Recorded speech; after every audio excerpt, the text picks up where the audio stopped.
So, Rufus, we have a sponsor for this episode and going forward for a little Yeah, while. not just this episode. Yeah, it's exciting. It's really exciting. And it's a sponsor that we both like care about and think is interesting. So it's not, they think that our seven listeners might be valuable to them. Yeah, I mean, if they're as valuable as I am to them, um, then these seven listeners will have a lot of value because I'm looking at my account right now and my lifetime is down. I'm down 105,000 on it. So this is why we're so good at our jobs. We've been talking about this for almost a minute and we haven't even mentioned who it is. It's Novig. Novig. It's It is exciting. Novig, and There's Novig we've had at Henry on the Novig. podcast before. Hopefully, we'll get Jacob on at some point. The Who's the Jacob? CEO. Oh, Jacob's the it's the CEO. CEO. Got it. Got it. Both of them are I in New know who York. Jacob is. I was just trying to like make it clear that that's who it was. Jacob Pertinsky. Yeah, they're both in New York, and I've gotten to know both of them personally. Yeah, we don't care, Rufus, but But we do care that Novig is America's number one sports prediction market and that it's available in over 35 states, including California, where I live. yeah, And I did notice I'm gonna be wait, yesterday. I'm gonna interrupt you, Jeff. I'm gonna be honest, like when you set up, I'm excited to see how often you use it when you set up an account because I feel like so often you kind of take crappy prices on things because you don't line shop enough. And I feel like, if you're betting into a book where in general, especially on sort of more liquid big markets, you're, the spreads are going to be like a few cents. I mean, I did look last night and I did get better odds than any traditional sports book on the Bears, which unfortunately didn't win. I'm sorry for you. Um, yeah, I was the best available in my normal outs was minus 103, and then on Novig it was minus 102. So that does make a difference. We've talked about this being able to get the best price and get a lower synthetic hold, all that kind of stuff. I mean, we talked to David Howe. I mean, having this as Well, an option is very important. I mean, it's simple. It's like, you want the best price and for me it's about getting enough volume down and at the best price I can. And like I actually bet so I bet the Bills on Sunday Night Football. They had Novig had plus 112 and sort of the Vig free money line should have been plus 110. And so that's a little 2 cent edge there. But the real reason I took it is because I'm loaded on Bills under season wins. And I was like, ooh, this is a sort of positive EV hedge on that. And I actually stopped watching the game midway through the fourth quarter because I thought it was over. You know that Buffalo won, They right? did. And I don't They know if I did. should be happy or sad about it because I have like 55,000 on Bills season win unders and I got 6,000 on the Bills money line. So um, I guess probably pretty neutral there.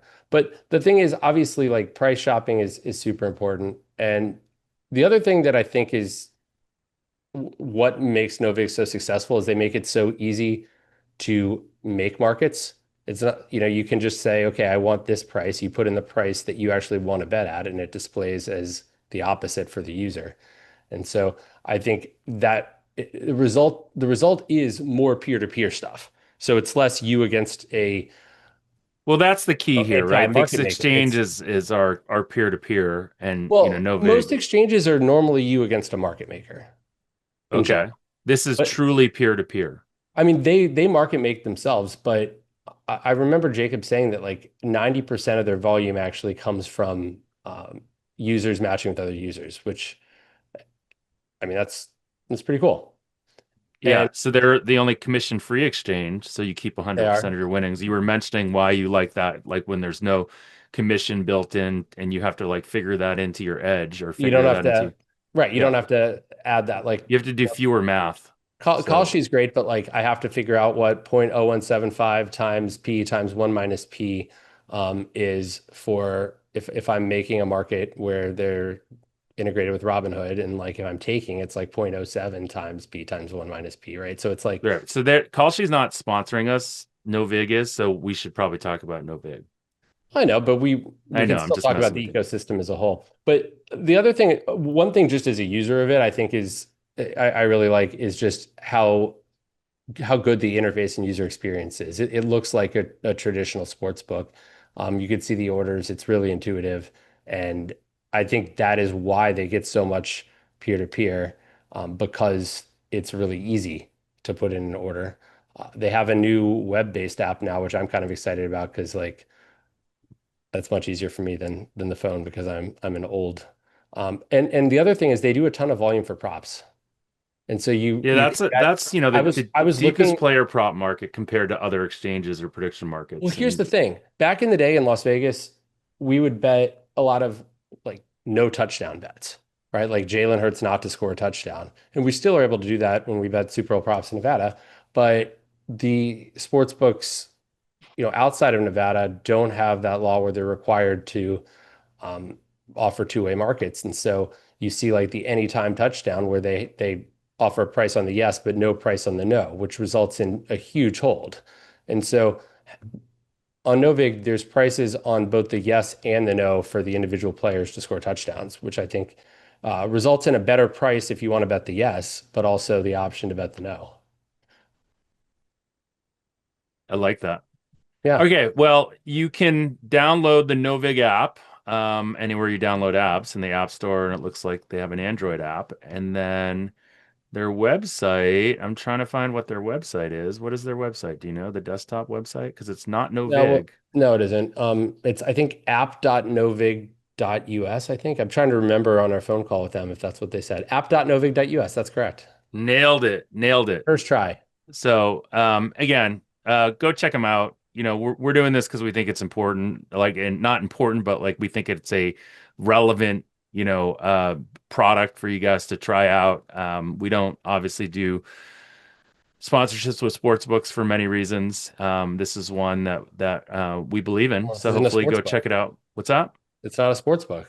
That's what I said. We It's an don't do exchange. sports books. It's an And exchange. everybody knows how I I feel about it. wasn't I wasn't actually saying it was a I know. sports book. So I think most of our seven listeners know how much I like exchanges, so it shouldn't be a surprise. I think what I'm also excited about, Jeff, is the opportunity for us to offer some custom markets. Like I want to see, my picks against your picks or something. We can offer some things, and then I hope it isn't a crushing blow to your ego when I'm like trading at minus 300 against you for whatever contest we have. But yes.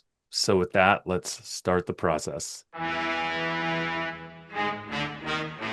Welcome to another episode of the About the Process podcast, where Rufus and I have a sponsor. We ad nauseum talked a little bit about them. Hopefully, you guys found that interesting.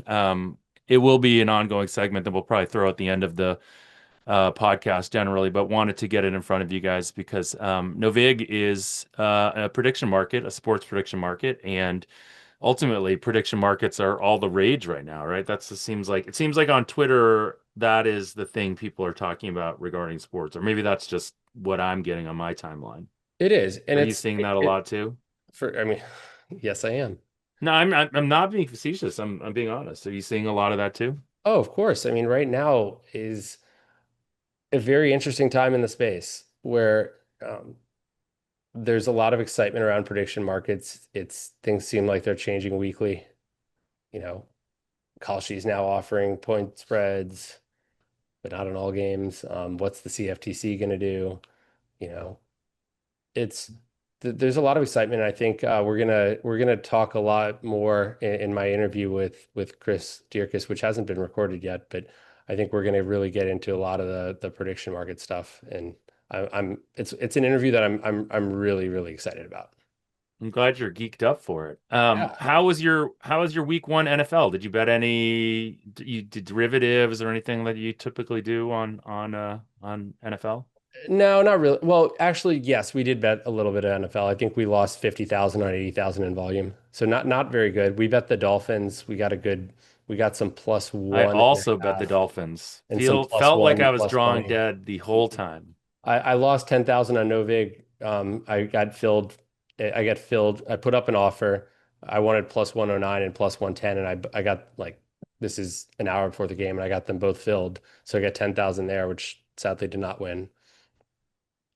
That was, I was trying to just be on the same side as GRP wins. That was his one pick. I bet a bunch of Judas stuff. So I bet Atlanta. Yeah, and did you bet the Giants too? I did. I Yeah, did.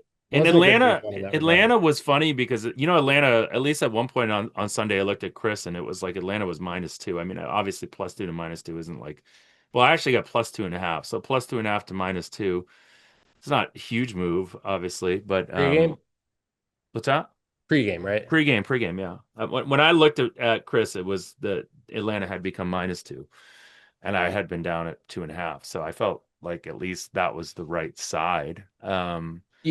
My process has been on Sunday, at least this Sunday, was kind of looking for some derivative stuff to bet, basically just exclusively at exchanges where I could almost like top down. I was doing a little top down stuff.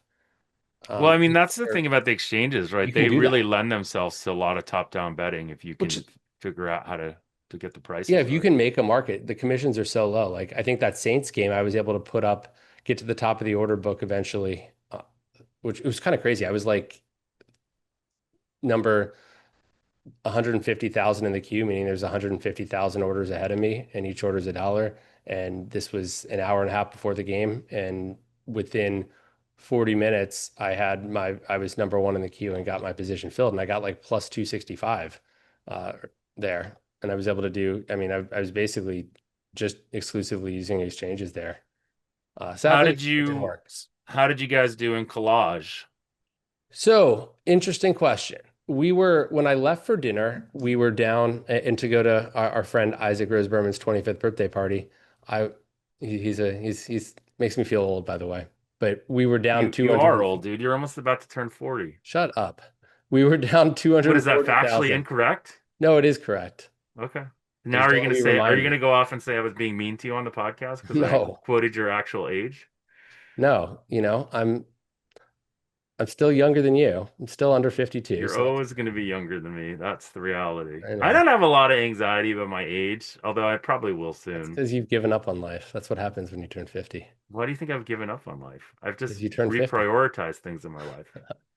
No, okay, but to answer your question, we were down 240,000 at that point. When I came back for the night, we had rebounded all to get down to only negative 18,000. But what was Wow. interesting is I've set up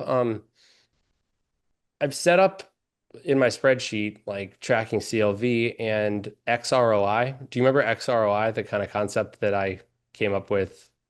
It was maybe last December or January for college basketball. XRI, so Kind it's of. okay, I'll explain it. If you assume that the final score of the game um, had been the closing line, like, let's say a good example would be Arkansas against Arkansas State. Arkansas won by 42, but the closing line was 23. Now, had Arkansas minus 42 been the closing line, how often would they be expected to cover minus 23? And Okay. so based on that, and in this case, the answer is 95.8%. So for my XROI, that gets graded as a 95.8% win. And so it's a way to sort of take out the close game luck. And so last week, we lost 18,000 on a volume of about 1.25 million. But our XROI was plus 118,000. So we had some bad breaks. Okay. We lost the UCLA UNLV total by half a point.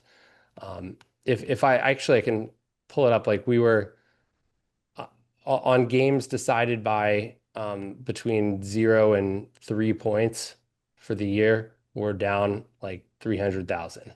But overall, we're up for the year. So it's kind of we've had some bad close game luck, and I think it's good, especially for something like college football, where I don't want to say I'm not confident, but I'm not as confident as I am in like golf or college basketball, because I feel like with the transfer portal and all the changes in the game, and the fact that I have a model that I've updated, but I'm still don't love how I'm handling all the transfer stuff. I want to sort of make sure that I'm that my bets are good, right? And so it's monitoring CLV and it's monitoring like trying to take out the luck in the results. I mean, this is the age-old question that people ask us and that I get asked a lot when I do speaking on blackjack, which is like, like, oh, blackjack is this like perfect, sort of idealistic concept, but in the real world, like in betting or in finance or in anything like that, how do you know that you still have an edge? And like, and your answer and the answer that we generally say is, well, you just should be evaluating your methods, your results. Obviously, results are one way to evaluate methods. I mean, one way to evaluate what you're doing, but they can't be the only way. And Hmm. then the other thing is you can't be just evaluating when you're losing. You got to be evaluating when you're winning also. So it's all of this, and ultimately, like, it's interesting to hear your process of how you do this, for sure. Um, I just we'll give a shout out to Splash Sports, obviously, who sponsored the last episode with a little bit of Survivor moment. I went 3-0 on my Survivor picks, but I don't Oh, think guess anyone what? really The lost entire Survivor. world Yeah, I was about to say I don't is think anyone alive really for lost Survivor at the Survivor. moment. Yeah. Well, I don't think the entire world is. Someone might have bet Okay. someone. Yeah, there was someone that bet the Titans. Do you like this the narrative, obviously week one there was a ton of unders. There was only I think two overs that came in. Obviously, we're not going to talk about Although how there's wait, those anything. those two overs went way the hell over though, didn't they?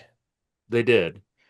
Actually three overs though too, because now last Yeah. night's game went over also, so I But think it was three overs. both primetime games went over. Well, that's always been the But these narrative two, too, right? The primetime games go over. So maybe that's true. Do you think that this wait, new with that narrative, one thing I found in the past is that like in primetime games, teams that are up big or down big late are less likely to kind of just sit on the ball because they know all their colleagues are watching the game, right? Like all the other players are NFL players generally watch a lot of the Sunday night, Monday night football. There's a bigger audience. And so there isn't like a team down 23-6 with 5 minutes to go in the fourth quarter isn't just running the ball and trying to get out. They're actually doing a little bit, they're a little more aggressive. At least that's kind of what I had found. Although what was interesting is, you had two primetime games with huge fourth quarters, right? These yes. huge comebacks, and then you had the first primetime game on Thursday where there was neither team was stopped the entire first half. It was like Yeah. touchdown, touchdown, and then the second half, like there were like no points, and it somehow went under. Yes. Um, Yes. what did you think of this new kickoff rule? Do you think that, I mean, I'm gonna anecdotally, be honest, obviously, I still don't fully understand it. I have, well, I think like you can take a touchback to the 35, and it does seem like it lends itself to like more better returns. Mhm. Um, oh, so we won't talk about it if you don't really fully understand it. No, no, no. Are we going to But talk about? Are so we going to talk about the dumb thing the Bears did at the end of the game? no, like first let's talk about we can talk about they should kick the ball out of bounds, right? That's Well, what. first off, you want a kicker that can kick the ball through the end zone, and then B, you should kick it out of bounds. But then I saw stuff where people said the receiving team is allowed to decline that and make them re-kick. So that I Oh, wonder what would really? happen. I don't know if this is actually true or not. Then someone said maybe ChatGPT was wrong and they could only do that for college. But there was some uncertainty from people whether the receiving team actually does have that option. But I think if you kicked it out of bounds short of the target line, like they wouldn't have been able to do that. But I would have loved to see what happens if, okay, they make you re-kick, then you re-kick it out of bounds again, make you re-kick, kick it out of bounds again. Like at some point, somebody gets assessed an unsportsmanlike conduct penalty, probably, right? By the discretion of the ref. But I don't know who would, if it would be, I guess it would probably be on the kicking team. I don't know. But at some point, like if they're like, we're just not going to kick it in play, what happens? Here's a good one. Okay, so if the landing zone is between the 20 and the goal line, if the Hmm. ball lands in the landing zone and then bounces into the end zone, it still must be returned or Yep. downed by the receiving team. If down, the receiving team gets possession at their 20-yard line. The kick goes out of bounds in the end zone. It results in a touchback, and the receiving team starts from their own 35-yard line. So yes, the answer would have been he needs to kick it through the end zone. That Well, is the safest way to do it, right? right, that's number one. He didn't have the leg, but basically the order of preference is that. Then number two, kick it out of bounds, and then number three, do an onside kick. The last thing you want to do is have any time go off the clock. And so Why I why think didn't they even if do they it? Why re-kick didn't they though, do an onside kick? because if the kick isn't returned, then they have two time. I mean, they have the 2 minute warning I and then know, another but timeout. They still, get the like ball. They it's get the ball needing a field goal with like about a minute five to go. yes. You know what I mean? Okay. That's So you a think that in Ben Johnson's calculus was that they were going to get a touchback because they think that like not a Minnesota's touchback. a bunch of idiots. No, no, no. I don't think that. I don't think it was that. I think I think he thought he could kick it through the end zone. Clearly, otherwise you can't. Maybe he slipped. I don't know. Maybe he was just not well struck. But like you know, a, a choke job of a kickoff. But you have to kick it through the end zone. If you have any So doubt, you okay. have to kick it out of bounds. And I, this whole thing with what happens if it's out of bounds? Does the receiving team have the option to re-kick? I'm convinced that you just keep kicking it out of bounds. Eventually, at some point, maybe you get penalized or something, but there's nothing requiring you to put it in the field of play. At some point, something's got to give, right? Well, Are, we don't know are the they going to rules, say? Rufus. We don't know the rules, so we probably should just hold off on, the expert analysis on this right now. Mhm. Okay. I have one for you. You watched the Buffalo Ravens game, I assume? I rewatched. Yes, I watched a good part of it, and then I stopped watching midway through the fourth quarter after I think the Bills had just punted down What do you think the 15 with win 9 minutes and I would nine love minutes if ago. if David Howe or someone like that is listening to this. What do you think the difference in win probability is for the Bills if they get that 2 point conversion to tie the score, or if they don't get that 2 point conversion? And I'm not saying generic like win probability. I'm saying like these two teams, given the way the game was being played. And My to be clear, this is when the Bills scored with like what was left? They had a minute uh something. no, it was No, it they was had the other three side of the 2 minute warning. timeouts. It was I mean we can check. We might as well check the play by play. But yes, it was the last one they scored. Right. And then the Ravens went three and out and the Bills used their timeouts and the Bills got the ball with easily enough time left. Do you understand what I'm getting Yes, at? I understand the question. It's a question of incentives for the offense and And and and I sort of and I don't risk and I aversion. But I think in this particular game, given how the offenses have been moving the ball for both teams, like you'd rather have the ball in the hands of your offense. And so I think that the Ravens were overly conservative okay, to so their detriment. did you And so I, can you again like understand okay, so that happened the touchdown happened right inside of 2 minutes. And so they gave the ball back to them with three timeouts just inside of 2 minutes. And here is what I thought at the moment. When they didn't get that 2 point conversion, I actually was like, I think, and again, this is counterintuitive, or I think there's almost a better chance that they can win this game now because because because their ability to stop Baltimore in a situation where Baltimore needs to score, in my mind, is so small. but Baltimore wouldn't have needed to score. Yes, they would have. They No, would it have would have needed to tied. The score. game would have been tied. Right. They would have needed to score to win. Right, but at the They same time, certainly would have played. They certainly would it have played a wouldn't have lot been more aggressive than they ended up playing, it don't wouldn't you have been think? four down territory though.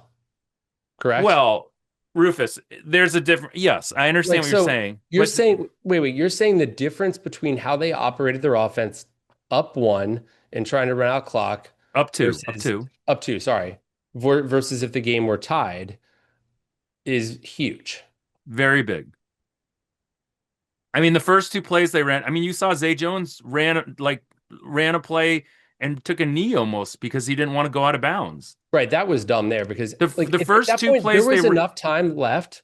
I remember being like, there's enough time left with the Bills timeouts that you actually should be playing real offense here.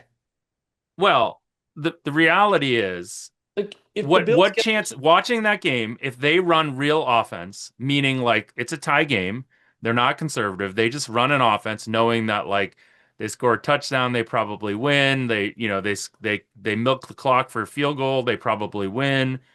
What do you think the chance of like Buffalo? My point is the greatest chance that Buffalo had to stop them was what happened. two very Yeah. conservative play calls, and then a 3rd and 9. And then it's all the leverages in that third down play. And 3rd and 9 is a hard play to convert, right? And so again, and then obviously, there's a world where Baltimore should have gone for that anyways. It was like, 4th and whatever, 2 or 3. Yeah, it was. It was I was short. actually Fourth. thinking about this. Do you trust like if you convert that, the game's over, right? Well, I mean, we saw what's interesting is all this week you saw a lot of poor decisions on 4th downs. Well, And I know isn't you that hate like talking about this, but is like, what's that? I mean, this is nothing new. I think like last year, towards the end of the year, we were starting to get some momentum where coaches were understanding this. Well, Certainly, did Harbaugh, Tampa Bay went for fourth down in a close game in like early third quarter at their own like 35-yard line. It was 4th and 1 and they passed the ball and got it. yeah, I think one of the things that I think that teams probably need to understand and need to start there's a game theory here, right? Which is ultimately that teams are so predictable in how they operate from a play calling standpoint when they're down versus tied versus up. And Hmm. I do think that is a big it is if someone actually starts to buck the trend on this, there is some major EV to be had, right? Whereas, and again, like I didn't play the game, I didn't coach in the game. Maybe there's something I'm not thinking about, but ultimately, when that ball turns over, when that ball goes to Baltimore in that situation, I'm almost confident that it's going to come down to literally one play for us to get a stop. It's our best chance of getting a stop almost the entire game. And in that case, like I feel good about my chances of getting a stop and then, doing exactly what Josh Allen did, which was I milk would the have clock and get a field goal. I would have expected the Ravens to have been a little more aggressive. So Buffalo got the ball back after that with a minute 26 to go. So the Ravens had it to start their drive with a minute 51 to go, and the Bills having all three timeouts. I think that one thing that has changed in the NFL over the last like 20 years is completion percentages are a lot higher. And so I think there are plays you can run that are not runs where, you know, there's 80% plus completion percentages. I mean, obviously there's even higher than that if you're going to throw like, Well, I a mean, screen like, did you pass. see But the Rams Texans game? The Rams I had a didn't watch it, similar no. situation. They were like 3rd and I don't know, 4 or something like that. And they just ran a rollout, like a play action boot rollout. Stafford and Nakua was so I did see open. that play. Yeah, because they're selling out to stop the run, right? Yeah, and Nakua was so short-handed and like, I mean, it's But think of it so my question to you before was going to be what is the amount of time left for the Bills getting the ball where you'd say there's a 50% chance that they can come down and score? Like basically what is not enough time? Like they a minute 26 and no timeouts with the ball on your own 20-yard line is enough time. I'd say somewhere between 30 and 40 to seconds is where I'd say that's not enough time. Okay. So basically Buffalo so if Baltimore got a first down on the first play of their drive, that would have brought it down to like 40 some odd seconds. If after that they had gone three and out. I think the problem is with these Is coaches is that they think that they're too conservative in these Well, we know situations that. because they're trying to milk clock in a way that like again I think the point you're trying to make, which I think is a really interesting point, is when does time become so critical that you should optimize for burning clock versus trying to get a first down, right? But in this way, like the thought process is if they get a first down, it doesn't even if the clock had stopped between one of the downs, like if they get a first down, that's the Bills getting even in the worst case scenario where let's say they have an incomplete pass and get a first down, right? Actually, in that case, you still would have burned like, 12 seconds off the clock or whatever. But in that case, the Bills would be getting the ball. If you do that and then run it 3 times and punt, like the Bills, get the ball with like 30 seconds left. But the way of thinking of it here is if the Bills get a first down, the game is over, regardless, or basically, regardless of if the clock stopped, if they had an incomplete pass in that sequence. And if you think about it that way, then I think it's a lot simpler. And like, how different is it for Buffalo needing only 40 yards to get in field goal range with 1:26, having no timeouts versus having your full allotment of timeouts? It's not that different. I mean, I guess, yes, you take the running game out of play, but was the running game ever really going to be in play that much anyway there? No. Okay. Let's get to your interview. We talked a lot of good NFL. I think it's interesting. I think again, I think there's some alpha to be had if you understand game theory in this situation well, because it's predictable, and if someone becomes unpredictable, game theory becomes, you get an opportunity to get some edge. So we're going to welcome in Chris Deerkus. Rufus and Chris are going to do this interview without me. So those of you guys that despise me, which I think it's a few of the 7, you'll enjoy this interview without me. We'll talk to you guys all next week again, because they'll just do their interview and be done. And then hopefully you guys can go check out Novig, because I think you'll find it very interesting after what Rufus and Chris talk about. So talk to you guys all again next week. Bet the process. We now welcome into the Bet the Process podcast, Chris Deerkus. It took me a while to figure out how to pronounce your name, but once I figured out it was like German origin, it became easier. Yeah, that's correct. I just think of it as a deer and a kissing, and then you got it. There you go. That's what I'll think of every time I think about you. So Chris, you got into sports betting originally through OddsJam, you told me. That's correct. And since then you've really evolved. Kind of tell me how you sort of made that move. It was more of a move at necessity, because the first few months I was just doing an OddsJam. I thought this was the greatest thing. I was making tens of thousands every month, and I made 50,000 in the first couple months, and then all my accounts are limited. All my my DraftKings, my FanDuel, they're all limited. And at a certain point, I realized, well, if this is it, then there's got to be something else for sports betting, or is this it? Is this the ceiling? And it really started when I was playing poker, and someone reached out at the table and was just like, "You bet? Do you want to use my site?" And I didn't know they were at the time, but they were offering me a PPH, and that's really what started. You didn't know what a PPH was? I had no idea what a PPH was at the time. What year was this? 2021. Okay. I never heard of a PPH before. Can't even remember what skin it was, but I was confused, because I was like, I win. I'm gonna be able to beat you. I was so green into it, and I'm sure he's heard that from everyone that he's signed up to his site. He didn't realize for me it was actually true, and that was the first time finding out. It got cut off. I won too much from the guy, and he had to. He said, "Hey, I'm going to put you on a payment plan," and he couldn't pay me anymore. And that was kind of like a new thing for me. And then I realized from there that I could have other people bet for me. And, I learned what bearding was and at a time. And it just continued on and on from there. And I thought, seriously, still at that time, that the only way to win was just finding basically arbitrage to the pinnacle. But obviously there's someone moving that pinnacle line. How does pinnacle get sharp in the first place, right? Of course. And I forget exactly when I figured it out, but someone could beat pinnacle.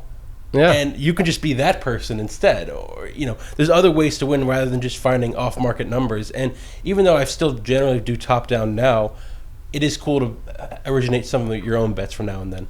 So you do a lot on the exchanges. I know you've posted some pretty big tickets at Kalshi, for example. I know you had Ohio State against Texas, and I had a small Ohio State position. But by the way, Ohio State had the lowest post-game win expectancy of any team that won in week 1. However, so what is your approach for the exchanges? Well, it depends on which exchange. Because there's a lot of liquidity there too. So presumably there's some price discovery going on. at what point is an exchange going to be like the pinnacle of? Yeah. So for me, I think we're still in the infancy. So I think on an exchange like Kalshi, they're not doing much price discovery there. Based on my read on the market makers, I think the majority of those are just quoting two sides of what the market fair is, and by market fair I mean like some aggregate of Chris, Penny, and Circa, depending on the sport, and et cetera, et cetera.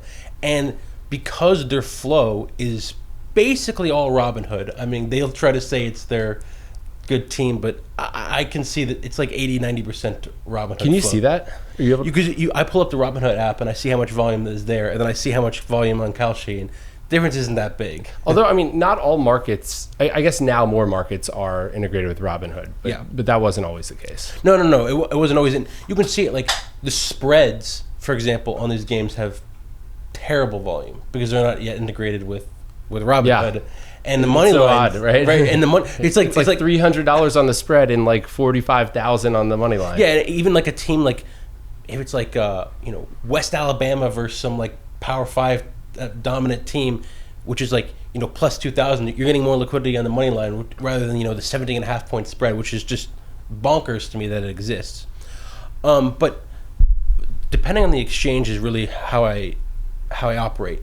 On an exchange like Kalshi with so much rec flow from Robinhood, quite literally, not sophisticated. All I'm doing is just finding out where their market makers mess up and posting orders that are like good to market, where I'll be top of book, or wait until I get top of book, and then I get all this rec flow and I see the orders come in. They're all like under $100 size, so I'm not really worried about adverse selection. My Ohio State position, I posted that at 49 cents, which is effectively plus 104. What was the market on Kalshi at the time you posted it? When I posted it, Penny was Ohio State minus 121, Texas plus 107. Okay. Chris was similar. I think it was 3 cents worse for Texas, or for Texas there. And most of the other rec books were basically like a pick'em. So, and there was no maker fees at the time when I posted it. So I was getting plus 104, which was like basically a 10-cent arb to Penny. For every minute I'm refreshing, I'm getting like 50,000 in. What was the order book when you put in the make order? The order book was 48 cents 50 cents, which was sorry.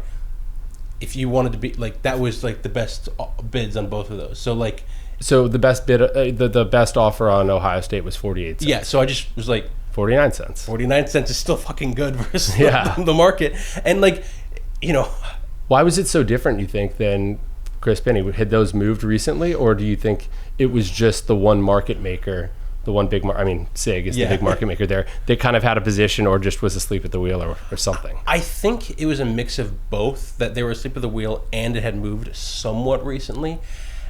But I mean, like, still, like, how do you not move? Like, they allowed me to get like hundreds of thousands in volume at a fantastic price. Like, well, you weren't betting against SIG though, right? No, I wasn't betting. Right, that's the thing. They probably weren't hurt by it. Well, I would say they were. I would argue that they were hurt by it indirectly, because they didn't get that soft flow. They didn't get that soft flow, and they were posting on Texas. Or sorry, they were taking. They were taking the Texas side. Yeah, at not a better price than like what I was, people betting against me were getting, but still. I don't know why they're messing up so bad. So it's not like I had this like huge take. I didn't even know who the Ohio State quarterback was, but like neither do I. Yeah, exactly. Like, you don't really. I feel confident at that time that the Arb versus Chris and Penny, when they were taking like mid 5-figure limits, I was pretty confident that I had the right side of it. Yeah. So what percentage of your betting right now is on exchanges? About 50-50. What about your profit? Also 50-50. 50-50, okay. I did. So I checked. I just did a calc. About 50% of my profits have come from. Oh no, sorry. 40-60 overall, but 50-50 for this year, I should say. Okay. So we actually have talked off air about a lot about exchanges over the last, like, I'd say month or so, maybe. And I'm kind of interested in knowing how big a part you anticipate exchanges being for your betting in 3 years. And I guess to ask that, I'll sort of say, like, we were talking about the Kalshi introducing maker fees, and I kind of said, could this possibly be good for market makers, like people like us, maybe not SIG, but Yes. because in essence, like there will be this opportunity, something will be 48.50 instead of 49.50, so you can make that offer at 49. But you had a really interesting perspective on this. Yeah, so my perspective comes from my own personal bias. I think the maker fees are good for you and not good for me, because I am not very much an originator and market maker myself. I'm more of a top-down stale line merchant, and I just trust the market, and I steal basically your work. You trust me shaping the market, right? Exactly. Okay. And by you, I mean you kind of people. The royal you. Yeah, exactly. And so early on, I think it's great for me right now, and I think the next year exchanges are going to be a huge part of what I do, because people are scrambling to do it. There's going to be so many people caught off guard; they don't know how to do it, and I still have a lot of people wanting to get down through legals and whatnot, and the people that respect my opinion, and people that not my opinions per se, but respect my ability to get down. And then in turn, I can ask these people what are their opinions. I give some people cut of what I get on Texas Ohio State. For what it's worth, I asked one of my friends who I knew modeled college football before I posted that order. I was like, "Do you have an opinion here? Do you want a piece of it?" And they said, "I'll give you an opinion." They didn't ask for a piece. So I'm always double checking, because adverse selection is huge on an exchange. And for someone like me who's not very sophisticated, I just can't battle against that adverse selection. Where someone like you, I know. Well, I mean, adverse selection is real for me too. No. It is real, but a lot of times you are the winning side of the adverse selection. Whereas, like for someone like me, I can still get adverse selected myself. Of course, everyone gets adverse selected. But the better you are, the worse, the less harmful adverse selection is to you. So I would think in the long game, like in 3 years, I don't think I'll do any exchange volume, because I just imagine that anyone smart is going to be doing their own thing, and why need me? What service do I have? So you think exchanges are going to be essentially the most efficient prices? Oh, absolutely. Absolutely. Now, how long till we get there? Difficult to say, but if you see the flow that you can get on Robinhood, and your reaction isn't, I need to be on those exchanges, you're doing something wrong, in my opinion. Yeah. So you said to me, though, you thought that it makes more sense for Kalshi to do all their market making in-house. Absolutely. Right? And what we've seen in regulated jurisdictions in the past is that exchanges have never been more than niche products, because someone starts an exchange, they quickly realize, hey, I could make more money if I just did the market making rather than outsourcing that. And that's why you have sportsbooks. Exactly. I mean, take the Texas Ohio State example again. In what world did it make sense for Kalshi to take their 1.5% taker fee for people betting against me in Ohio State, rather than just booking the action and taking the taker fee themselves? They could have Kalshi trading, which I know they have already, and they're starting to ramp up, and do it all in-house themselves. And this is what I think. You're right that the maker fees are good for market makers now, but my fear is the long-term vision. And this is what I would do if I was a Kalshi. Yeah. I would have very low fees now, get all rec flow, focus on getting all rec flow. And then once you have rec flow for like a year, you can hopefully kill the other exchanges, because in the end, I think the exchanges are going to be winner take all.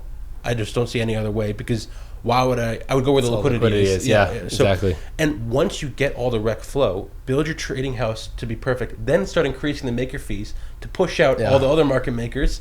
You come in Kalshi trading, you get all the fees and all the rec flow, and you're an exchange, which is actually just you're really a more of a sportsbook. sportsbook. Exactly. Although, I mean, a bettor still has an option of making an offer. It's just going to be more expensive, and you could potentially get filled for big, but again, it's no longer getting a great price. I think, and I hope nobody from Kalshi is listening to this. I think the exchange model will still be worse for the house, so to speak, than the traditional sports book, because again, like we may disagree on this, but I think a sports book like FanDuel is making the correct decision in limiting sharps. I wouldn't allow, like if I was running a sports book, you wouldn't allow you. I wouldn't allow you. I wouldn't allow you. I might allow you to some like to some level, but like because you can use that information. right, because I can use that information. But people like me, hell no. So I know, I mean, there's plenty of sports books out there like that are considered mostly like sharp books that will limit someone that is essentially just hitting a stale line, or if they don't feel like those users are contributing to the ecosystem in some meaningful way. Versus, I think someone like me, I can have a better relationship with the book because they know that I'm right, like. I'm giving them some information that isn't already in the market necessarily. And if I decide that they're not taking enough from me and moving really hard and affecting the market, then I can give them some bad information. And so exactly. And that's to me is the mistake that I think Pinnacle does. And I hate criticizing Pinnacle because clearly they know a lot more than me. But I don't know about that. But why do they need to take such high limits from sharps? Like, do they? I mean, their limits on American sports now are. I mean, I guess it's pretty high for American football, but aside from that, I don't know NBA, but I know college basketball. It's a joke. Fair enough. I guess golf is nothing. My point is, like, if I was running a sports book and you came in and you clicked 10K and I didn't limit you for 10K, I would try to see if you would continue to work for me for 9K. Click. Yeah. And eventually, there's going to be a number where you're like, nah, screw you. I'm betting. I'm taking my action somewhere. Or betting the other side. Or betting the other side. Right. Or betting the side. But I tend to think that people do not like. Why does Circa have universal limits? That seems silly to me. But I think part of it's branding and marketing and being able to say, "Hey, we don't limit winning bettors. We don't limit sharps." Absolutely. But like, are you gonna quit betting at Circa if your limits are half? Probably not. And like, well, probably. Okay. I mean, the limits. It depends on the sport, obviously. Yeah, fair. But the limits aren't gargantuan. Fair enough. I mean, they are obviously NFL game day. Yeah. But you understand the main point I'm trying to make is, of course. So back to the exchanges really quick. I'm curious, how long do you leave up a make order? Because we were talking about adverse selection. If you put something up and some news comes out, the market moves, like, are you doing this all automated with an API, or are you just kind of like being like having to monitor this or have your team monitor it and be like, oh, this moved, let's take this offer down? Yeah, I'm mostly monitoring it right now. I'm trying to work to get to an API, but as are we. Yeah, I have a hard time trusting it right now. I can code, like I do have a degree in computer science, but like from a good engineering school too. Yeah. But when you're talking about like the volume that I'm doing, I still trust good old myself rather than some bot. And you know, the downside, of course, is I'm going to get put. But I am selective what I post up. Example I will use for this week in week 2 NFL, I will not be making the San Francisco Saints game because Brock Purdy's questionable. Okay. And once that news breaks, it's steaming. I don't know which way it's going to break, but he's either going to get ruled in or out, and there's a bunch of other questionable injuries. And once they get ruled in or out, it's steaming one way or the other. And I would need to have very, very wide things. And they'd either be so wide that I wouldn't get taken, so there's no point of having it up. And if I post them too tight, then I'm going to get crushed when that news breaks unless I'm on top of it. And I can't be that on top of it without an API. Right. I mean, especially if you have a bunch of different positions, right, and I don't know what your setup is, how many screens you have open, but it's, you're probably monitoring a lot of stuff. Yes. Stuff at once, unlike me on my laptop trying to do it all on one, which is, not easy. But so you've told me that you think most bettors don't take enough risk. That's correct. But yet you've also said to me that you are risk averse in terms of your investments. That's also true. Explain this philosophy to me.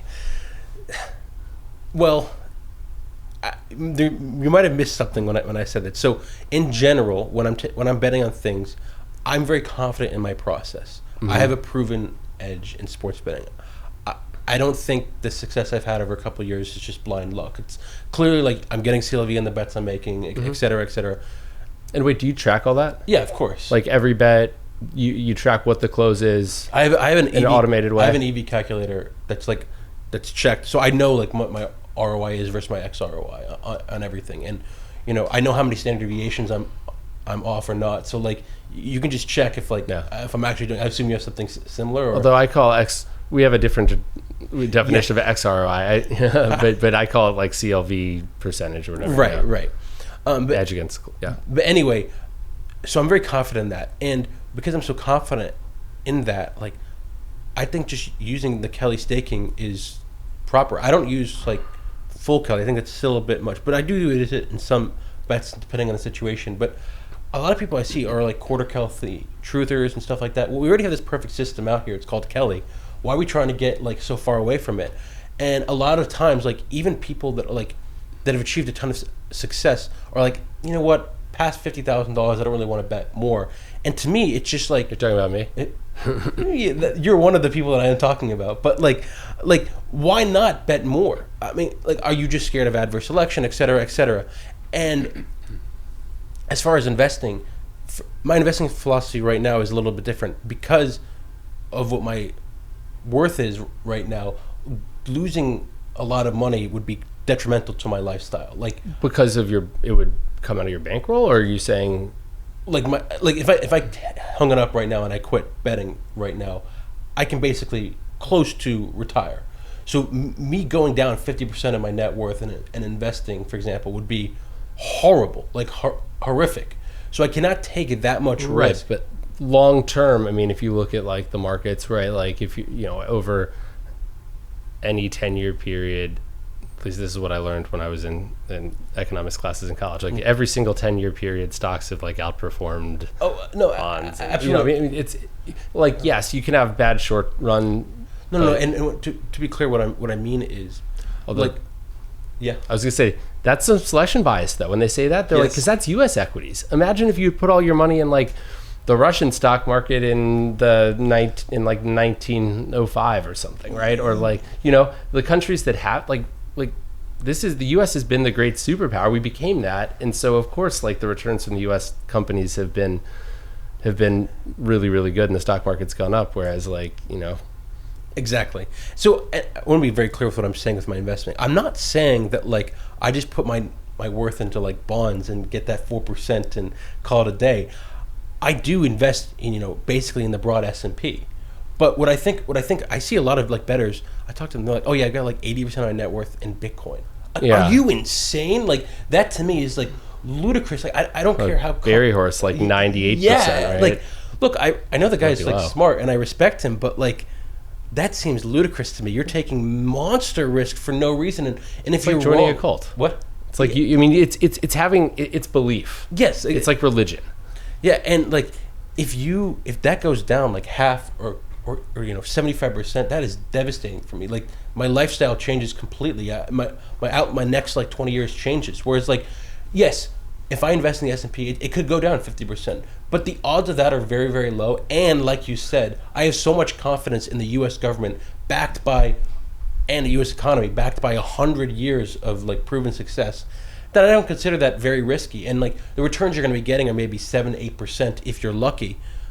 But that's Say more fine. than that, yeah. Right. But that's fine for me. Like I don't need this aggressive like to do it. I'd rather just take my risks betting, and then use the profits when I don't need for my bankroll, growing it at a stable rate, which is kind of like my nest egg. Well, I mean, the way if you're betting full Kelly, your bankroll should be halving at times.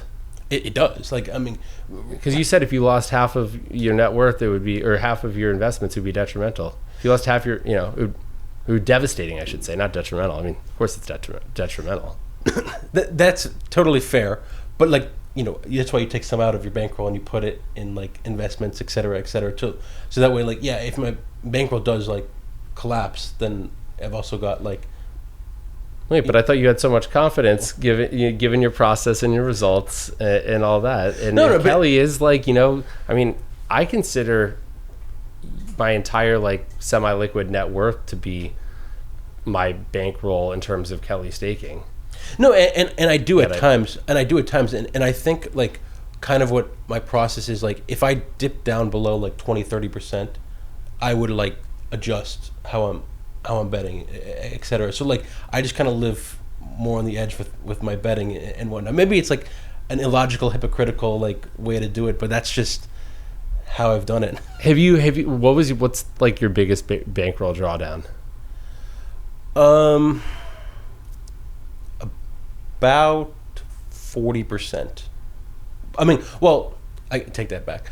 I went bust like twice when I was first starting out, when I had an under 50K bankroll. But like, I don't really consider that like going bust because I was a software engineer making $120,000 a year with like $3,000 to $4,000 in surplus income every month. So I Okay, was like, I mean, that must have been pretty devastating though, to lose like 50 grand. Was that, had you built something up to 50 grand and then it went bust? Yes.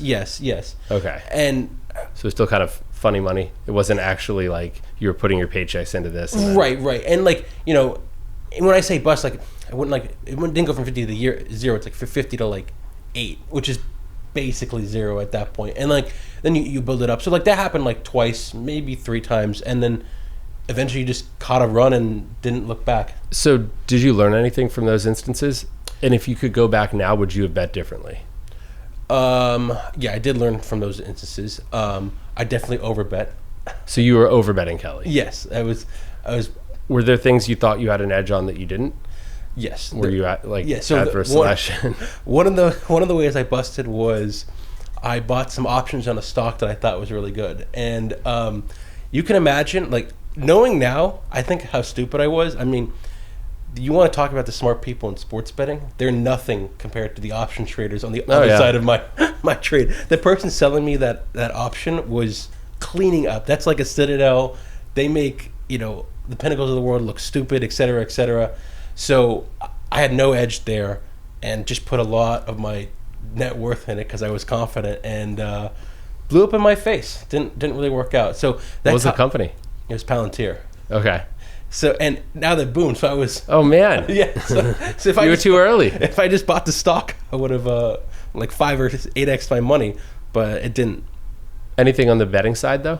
Yeah, on the betting side, I just played like too big a poker game, and then like, honestly, I was like, something that kind of problematic to have. And I think my bankroll was like, I didn't even really Kelly stake at the time.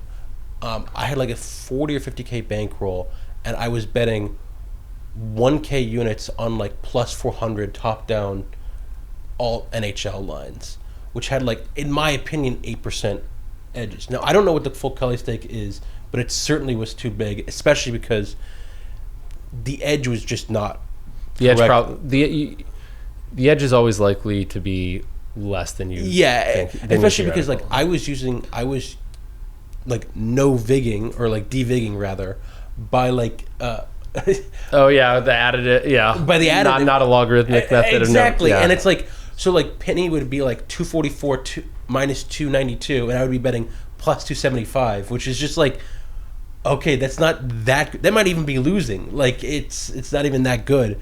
But I was showing it as like a 6 or 7% edge or something like that, and betting 1K on a 50K bankroll blew up in my face. Yeah. So this is interesting. How do you think about devigging now? And is it a one size fits all approach, or do you think it's completely, you know, essentially the true price a book has is different in different cases? But there's essentially they're taking a different approach. Absolutely. So I think a prime example would basically be, let's just say hypothetically that there was a very public team versus a very not public team. I'm trying to think of a good example here, but I can't. Let's just say like in the national championship, Ohio State is playing South Florida. Let's say they make it. Okay, South Florida keeps winning. Right, they keep winning. Ohio State's obviously a very public team. They're dominant. They're going to get a ton of action here. If I saw the money line, let's say the money line was minus 400 OSU, plus 300 South Florida, I would bet the true fair is closer to plus 300 than it is minus 400, because regardless if you're sharp or not, because you're going to get so much. Pinnacle does get recreational. Circa has recreational customers. Yeah. They don't just have sharps. Regardless of who you have, like if I was making the fair plus 300, if the fair was my opinion plus 300, I would make the line plus 300 South Florida, minus 400 OSU, and just assume a ton of OSU money coming in. And then from that point, that's how I would do it. So I would just take one-sided action and take a 0 EV minus 10% on one side or something like that. So in a spot like that, I would shade it heavily towards the team that is not public, and I would be very likely to be wanting to bet. If I could find like a plus 350 or somewhere, I might bet that. Like, well, if it's a national championship game, though, oftentimes the point spread and the money line aren't as connected as they should be. Yep. In that case, are you building your own money line price off of like the spread in total, or are you just assuming that the money line price is efficient versus like using something like, you know, some of the data science tools I developed for unabated, you know, which I myself use. And honestly, in a spot like that, I would rather use like unabated's tool than what is public here. And I just thought of a different example that I thought was very true. And I know some people have criticized me for this take, but I stand by it. In the Game 7 NBA Finals, OKC versus Pacers, I bet OKC at post -6.5, and I closed 6.5, and I stand by that it was a very good bet. Why? And the reason is OKC was such a sharp team the entire playoffs. Everyone was accumulating like futures positions on that. And in Game 7, they effectively have every single sharp and every single person who had bet OKC has a big money line position on Game 7. And now they don't want to add to that position because they already have that. So, and the Pacers are such a public team. So you have basically no sharp resistance or very little sharp resistance and public money coming in. And it just was one-way action on Pacers straight down. So that line moved down. Yeah, it moved from like 8.5 down to 6.5. And if you thought about it, how it played out, it should have been, in my opinion, closer to like 8 or 7.75 at the very, very least. So I just don't see how there was any, like, who was going to be betting OKC at that time? All the sharps had bet, you know, majority of the sharps had bet everything. So in a spot like that, I don't even mind betting at post because I think it's a good bet. And, unfortunately, we'll never know who was right in that situation. I mean, it's an example of sometimes on these really, really huge events, you just have public money that drowns out sharp money. Right. And what you're saying is not necessarily because the event was that huge, even though it was, but because sharps were already on Oklahoma City, didn't want to add to that position, you basically had the sharp money really dwarfed by the public money. I mean, you see something like that. Big markets are more efficient up until a point, and then, of course, it's like the World Cup every year. Yep. The lines are going to be a little skewed too much towards England. Exactly. And then, some other great examples, which I'm betting you had at least some action down on, Floyd Mayweather versus Conor McGregor, This is before your time, right? I mean, I actually did bet on that. I had, I think I had an $800 bet bankroll at that time. I bet like $200 on Floyd, and I was like, this is so sharp. And then, on other, the Jake Paul versus Mike Tyson fight, there's so much examples of like, okay, there's no devigging here. It's just like one side is right. But then, I mean, it's interesting. We can say that in retrospect, but how many times have there been things that maybe if they had gone the way everybody thought, we would be saying that those were these like rorts right now? That's totally fair. And, I guess maybe I am just a survivorship bias here. I mean, it's very possible that what you said is true. I tend to think not, because all these things that was so like they're so like the most example for me is the Paul versus Tyson fight. Was so confident going in, like everyone Sharp was talking was like Jake Paul should be 90% plus, like -1,000, -2,000 was fair, and you could get -200, -250, and then you watch the fight and exactly what happened. I just find it very hard to believe. And isn't there risk there, like that it's? I mean, this is an exhibition fight. Yeah, right? It's rigged or something like that. That it's rigged, or that like because Tyson, like Jake Paul's always admired Mike Tyson, and they were friends, and so I don't know. I feel like there's certainly possibilities there, but I think and honestly, that's why I was closer to like 90 or 85%, not like 95%, because I was factoring in some rig percentages there. But like when I talked to every person above the age of like 40. Like I was still working at like my family office, and I was like asking the two traders there, I was like, who are you going to watch this fight? Oh yeah, Tyson's going to slaughter like Jake Paul. The young kids have no idea who Mike Tyson is. And like so many people were thinking like that, and there there was getting. I think that there's reports that you're getting 7 times more like Tyson money and Tyson bets than you were Jake Paul money from the public, et cetera, et cetera. So, that just kind of weighed into the decision. But obviously, and now for your rigging aspect, I mean, they're getting like $20 million plus. You really think like Jake Paul's gonna like let Tyson win? Go easy on him? I mean, what was that professional tennis match where? Okay, yeah, that's a very good example. Wait, who was it again?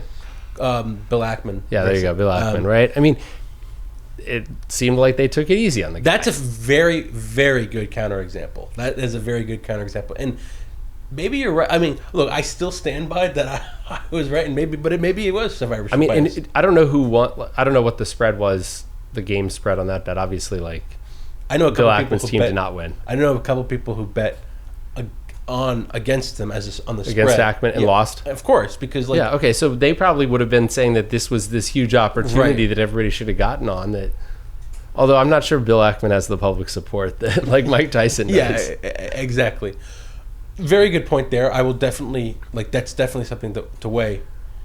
But back to the money lines. Do you think at all some part of it has to do with like for, let's say, regular games? Mm-hmm. How much of the order flow is coming in on parlays versus, right? Because you would normally think, okay, books want to protect themselves against, bettors love betting these sort of long shot things, and right, so like you would think, oh, the bettor's going to like the plus 800 more than the minus 1200, but at the same time, the bettor is actually going to be parlaying a bunch of minus 1200s together. And so, if you were running a book, how would you Devig it, I guess, that way? Yeah, so or add vig, I should say. Yeah, of course. So the good example there is like, it depends what book I am. If I'm a Pinnacle and it's a regular NBA game or like NBA slate or an NFL game, I just have to price it normally. Like if I make the fair 250, you've got to do something like some sort of different. Pick your favorite. We want to do additive or like. I mean, there's going to be huge differences, right? Like, because with the sort of normal method, is that one the additive one? Yeah, I believe the additive one, which is like probability divided by opponent probability plus team probability, right? It that one, like what minus 300 plus 250 is going to be like a fair of like plus 260 or something. Yeah, 264 right? something like yeah. So like that. Yeah, obviously I wouldn't do that. I would do more jaded towards like if I had like a 250 fair, I would post something more of like a 225, 275 kind of like spread, or maybe like a 220, like 280. Or, I would think Pinnacle. I mean, they're not getting a ton of parlays probably, so you need to protect yourself against right. people. You're gonna have sharps betting underdogs more, right? Which is why you got to lower it a little bit here. But if I'm running a book like a DraftKings or a FanDuel, and I make the fair 250. I'm happy to go 240, 300, like 240. Especially if you're kicking out all the sharps. Right, exactly. Like, I'm happy to go, like, even, like, 250, 350, or something like that as a spread. Like, because the favorite, like you said, the favorite thing for a record to do is if you just parlay 10 big favorites, they all can't lose, and you get a big payout, which is just, like...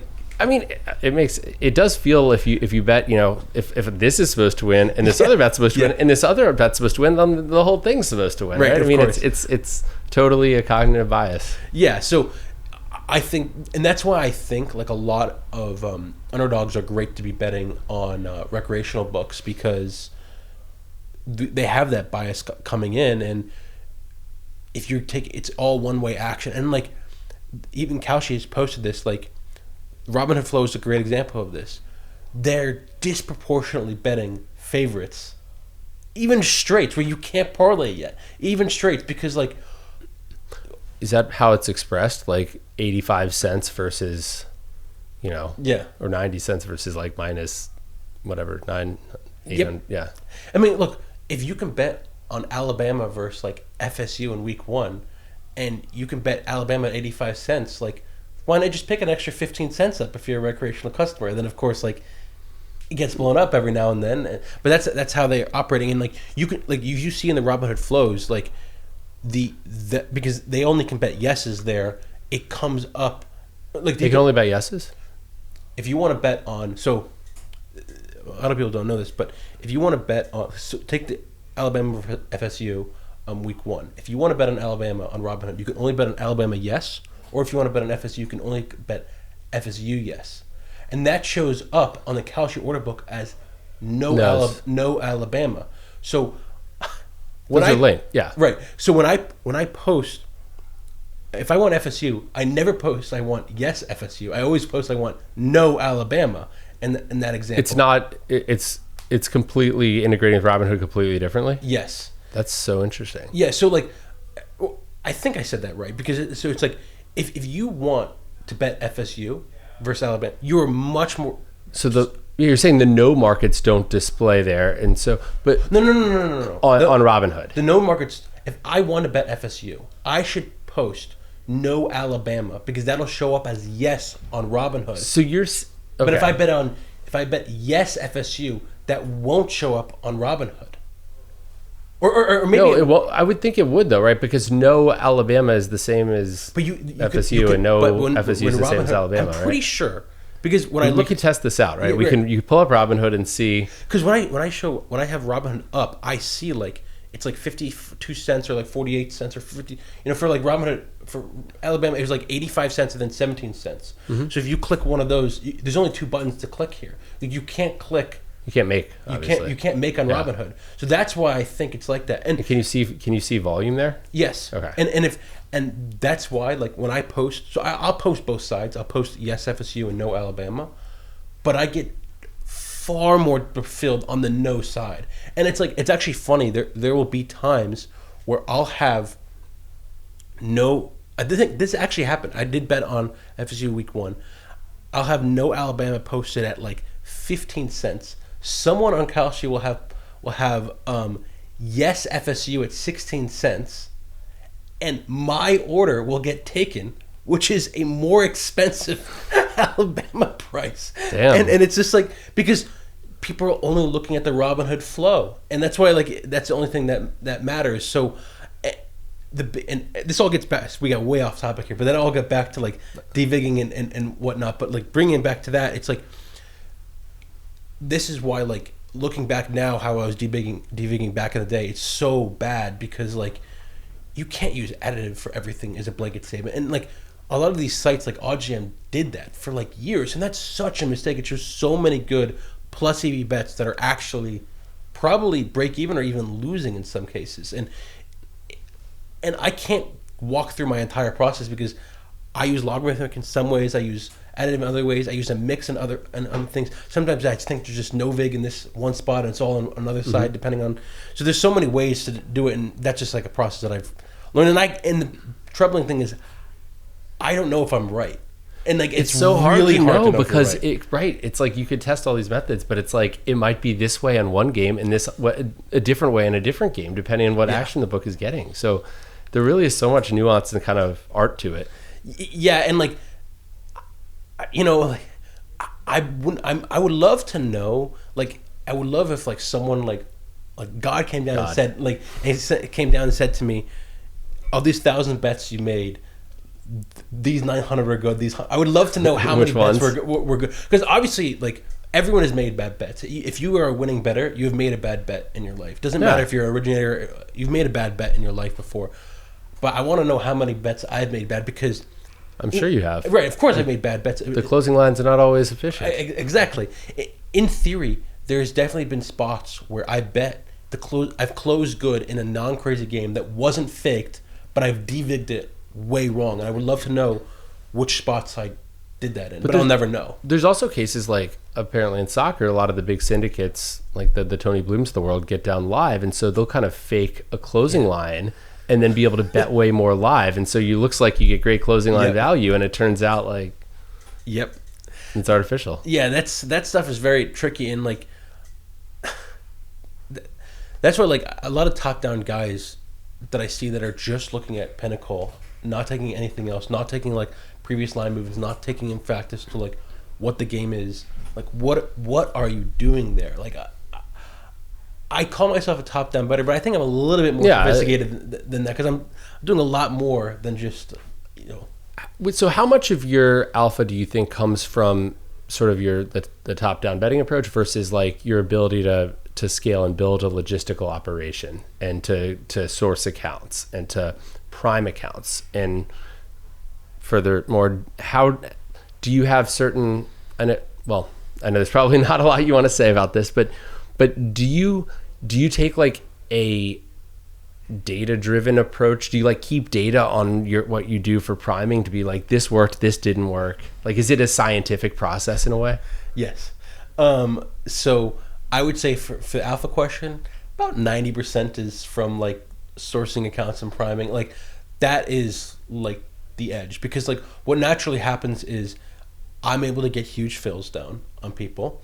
I tell sharp people, this is what I get down. I show like, whoa. I show proof. These sharp people, they want to come get. Now I get the sharpest action. So now you're not a top-down bettor anymore. Right, exactly. So I can do that, and then like now if you have so many sharps, you can kind of aggregate. I in a way can be a sports book because I can aggregate like lots of sides, and like there's been times where I've seen like I'll bet both. Like, I bet like one side and I bet another side for two different sharps. And I know they're battling versus each other. And, I've tried to reach out to them and I'll be like, do you want, and some people do. You want to cross? Some people want to cross. Some people like, nope, I don't want to cross. And it's very interesting because I can kind of tell who's sharper than who, et cetera, et cetera. I have my own opinions. But anyway, that is like almost all the alpha. And then to your priming question, to start, what I did is I tracked every single bet I made for priming, how much volume I did, how much expected value I was punting, what the limits were, how it worked on the account. And I had extensive notes on it. The day of the week. Yeah, everything. The more and more I've done it, the less and less I've taken because I've kind of like gotten the hang of it. And it has also evolved and I've also spoken with like people on the other side and asked like their opinions on like how to do certain things. And that's been very helpful. And what I say for anyone trying to figure out how to prime, what I would just say is the sports books know everything, and they know what device you're betting from. They know where you're betting from. They know like Kirk Evans. What sports? Yeah, exactly. They know everything, and you want like think about what information you're displaying to them. If you looked at my account when I was priming and you thought I was anything but a degenerate gambler that you wanted to take every bet from, I've done a bad job priming. And that's how I prime my accounts. Like, I've gotten RG'd quite a bit of times. If you're not getting RG'd enough, then you're not priming aggressively enough, right? No. Unironically, yes. It's not, I want to look like a square. This is kind of sad to say. I want to look like a problem gambler because that's what the sports books want. Even though they don't say that, exactly. That's where the bread is buttered. Exactly. I get texts from VIP hosts all the time, like, have a safe response. If I'm not getting texts like that, like I'm not doing I'm not doing a good enough job. So I think that's the key for priming. Like, and has that been the key for getting these big accounts? You think your alpha in essence is coming from being better at priming? Yeah, basically that, because like I haven't, like, it's not like we flip whales or anything like that. Like when we get accounts on this book, a lot of them are just like new accounts from a partner that I work with, and I like explain to them what to do, and it works. And like they get these big VIP limits because of the way we prime. That's impressive. Do you do anything with like props and SGPs?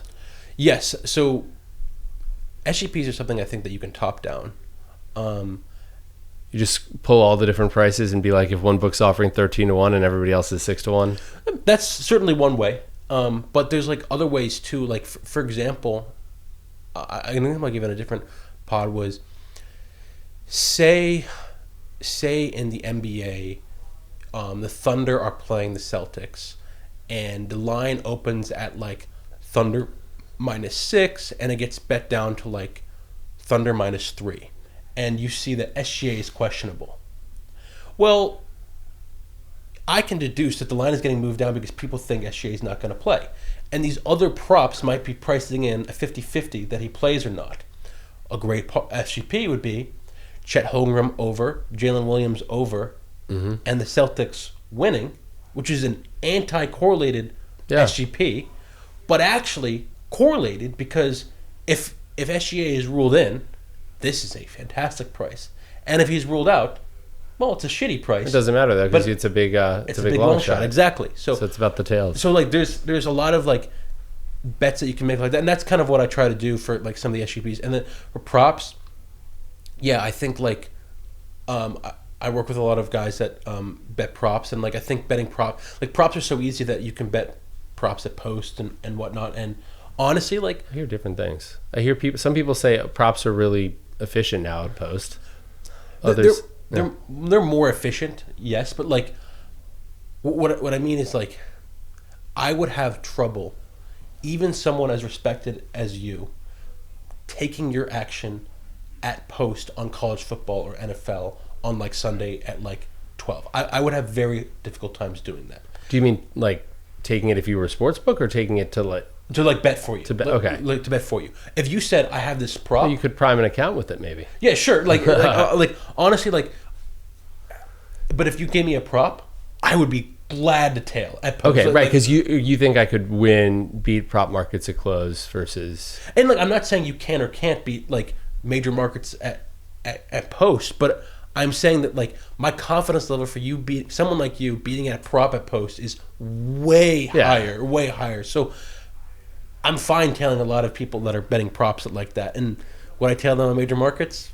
No. Yeah, I mean we'll bet some stuff at post that for NFL, college football, like major sides, and just be like, you know what, we think it'll be close to break even, and it primes the account because it's not getting any CLV because it's right at post. Yep. And we're taking like not the best price in the market. Yeah, that is the correct way to do it in my opinion. But you know, I know people can win at post, and maybe you can, but like it's going to be expensive for me to figure out if these people can or cannot win at post. So I'd rather just give them bigger fills. Exactly. Just do that. Yeah. Okay, well, Chris, I really appreciate having you on. I've kind of been looking forward to this for a long time, and I'm glad we were able to do it. And I'm in the studio. I mean, I'm taking Henry's position where you probably were yesterday. Yep. Yeah. Well, thanks again. Yep, of course. And people can find you on Twitter at Flup No Line. It's a very random Twitter handle, but it is what it is. Okay. Thanks and good luck. All right, thank you. Bet the process.